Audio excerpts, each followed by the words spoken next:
Hi there.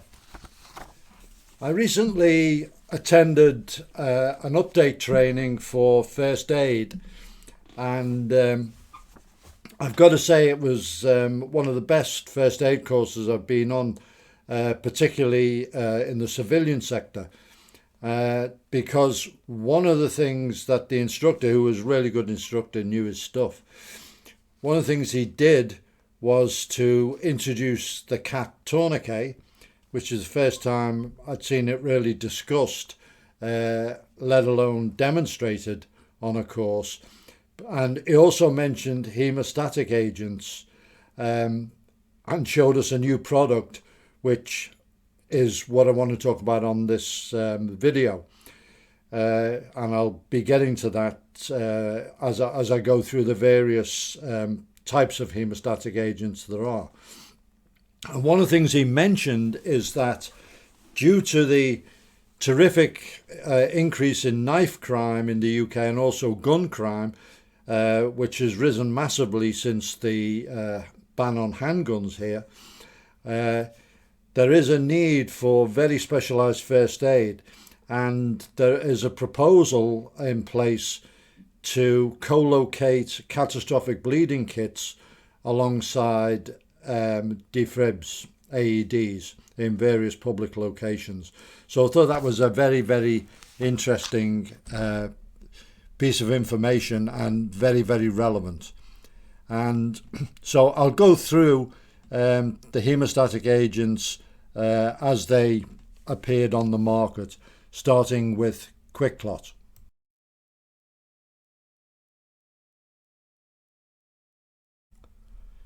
To all intents and purposes, Clot was the first such agent to appear, and I got hold of it from the States almost immediately when I started hearing about it, and I believe I was the first to use it in the UK.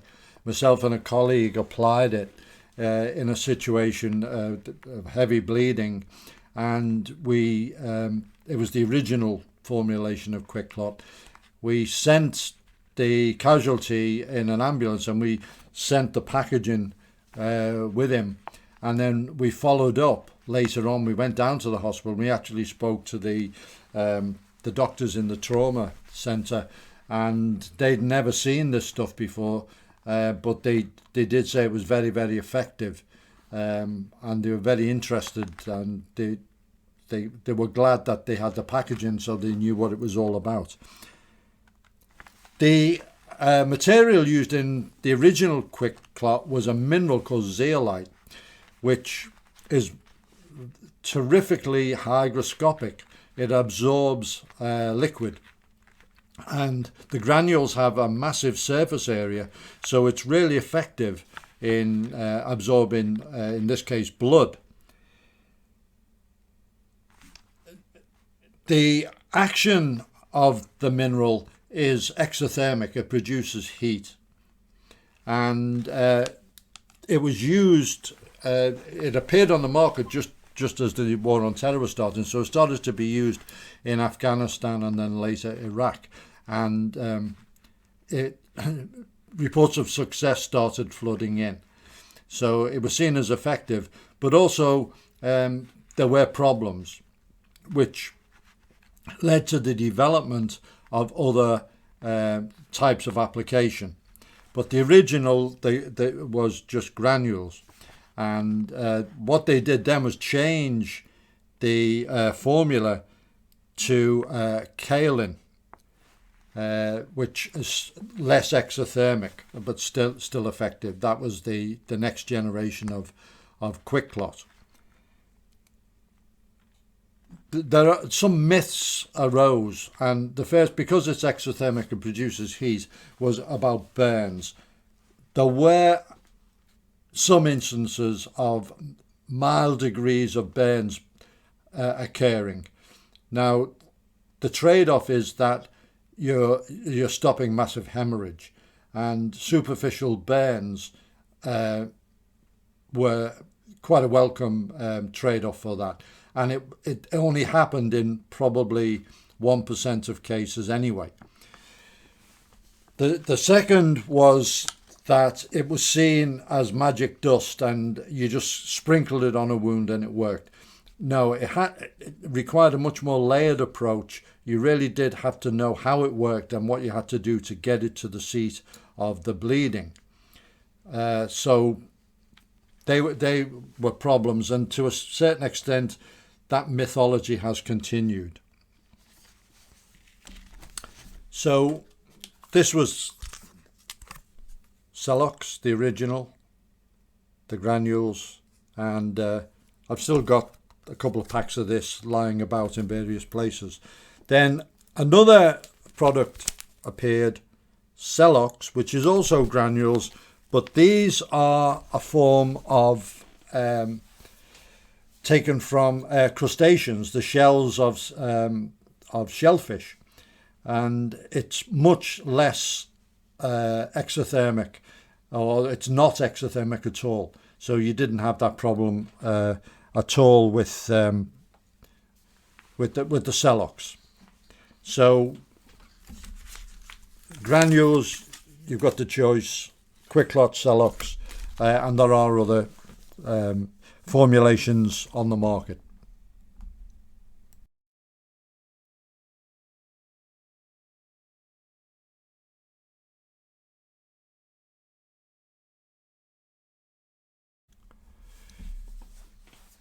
The next thing, as you saw in the picture, was to impregnate a gauze or a bandage with the haemostatic agent, and this prevented some of the problems. And it was also doubled up as a means of wound packing, which is an important process in stopping bleeding anyway. So Clot and Celox and some other products brought out various types of gauze. There were problems with the granules in environmental conditions, and the first being wind. Afghanistan is noted for being a windy environment near the Hindu Kush, for example, and you've got a casualty bleeding profusely and the wind's blowing, the granules go everywhere.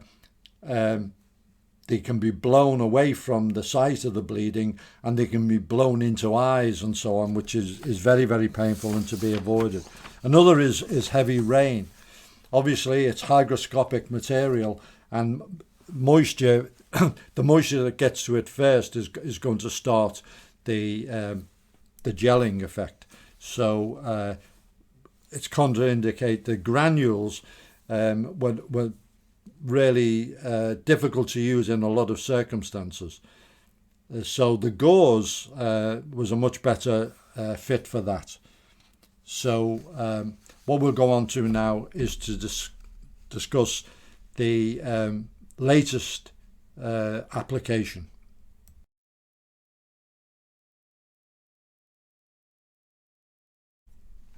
Celox A is the device that was shown on the course I attended. And this is a way of injecting the granules right into the wound, into the site of the wound. So it's a plunger, kind of a hypodermic thing you put together.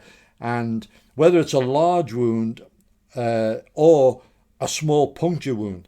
Now, the problem with gauze is if you've got a very small puncture wound, whether it's a gunshot wound or a stiletto, it's very hard to get the gauze into that. But it's a deep hemorrhage wound. So the applicator, the Celox applicator, is ideal for that. It promotes rapid coagulation, and it works under many different conditions, including with blood, where if the casualty is taking blood thinners. So that can be quite a bonus. Now, the hemostatic agents don't work in isolation. It's a three-prong approach. So we have the tourniquet, in this case a cat, and you have the wound dressing, the Israeli dressing, and then you have whatever choice of hemostat that you want to use, whether it's the Celox A applicator or whether it's the gauze or whether it's the granules. You've got to know which is appropriate for which situation. Now, the tourniquet, obviously, for extremity wounds, limbs and so on, heavy bleeding, it's ideal. The dressing is for many situations, for both for packing the wound and for putting a compression bandage over it. One of the things about the hemostatic agents is it can be used for non-compressible wounds, such as wounds to the abdomen, and that's really is a bonus. So that's one of the reasons why I've included it in my IFAC. I've replaced the granules with that particular hemostat.